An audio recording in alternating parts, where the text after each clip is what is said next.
Appellate court rules Iowa officers must face a lawsuit involving handcuffing and groping of a black motorist.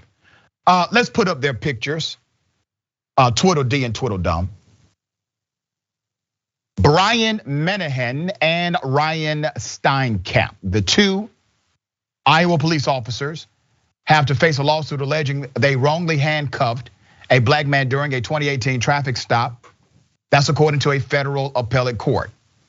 The 8th U.S. Circuit Court of Appeals denied qualified immunity for Des Moines officers Brian Menahan and Ryan Steinkamp, reviving a lawsuit brought by Dejon Haynes. The officers were in the neighborhood where Haynes attended church on July 26, 2018. When they saw the 31-year-old engage in a brief interaction with another person during which something was exchanged, officers then began to trail Haynes in his Volkswagen. Haynes pulled over, and Menahan and Steinkamp approached the vehicle and asked, what was he doing? Well, here's the thing. He wasn't doing anything nefarious. He wasn't doing anything illegal. He was literally doing something good.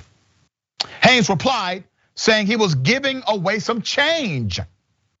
Aside from the suspected drug deal, the officers will later testify that nothing about Haynes' behavior led them to see him as a safety risk or uncooperative.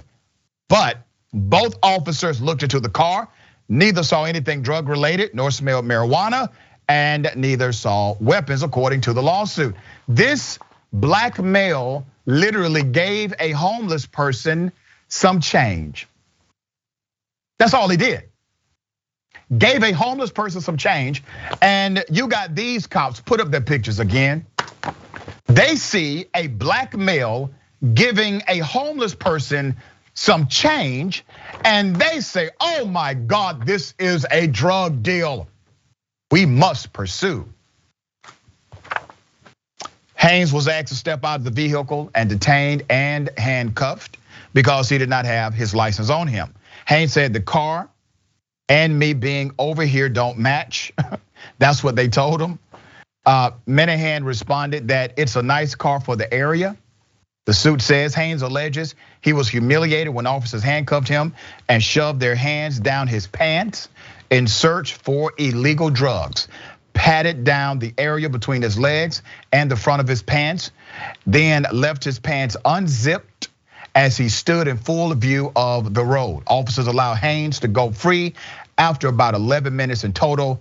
He had been handcuffed for around 5 minutes. There's also a second lawsuit against these same officers. Put up their pictures again. These same cops, they are being sued for doing something very similar, and there's a racial bias claim against this person. We got a screenshot, and we're going to update you on that story as well. That story continues to develop. Wow, I mean, they are just the regular dynamic duo here. Adrienne, what are your thoughts? Well, I think that these two officers figure that they can continue to harass black people, black drivers, and humiliate them, which is what that groping, leaving him exposed at the side of the road is about, and really face no consequences whatsoever. And clearly the 8th Circuit Court of Appeals said no, not necessarily the case.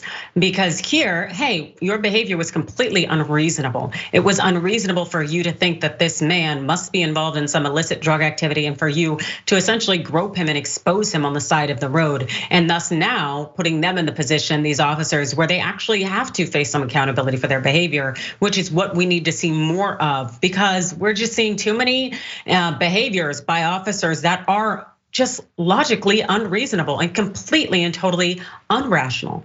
And we need people who in the positions as judiciary to say, hey, we're not going to allow this to be protected and shielded under this whole qualified immunity doctrine that needs to be done away with in toto to begin with. That's right. I'm glad the 8th Circuit Court of Appeals did the right thing here, because their ruling creates de facto case law.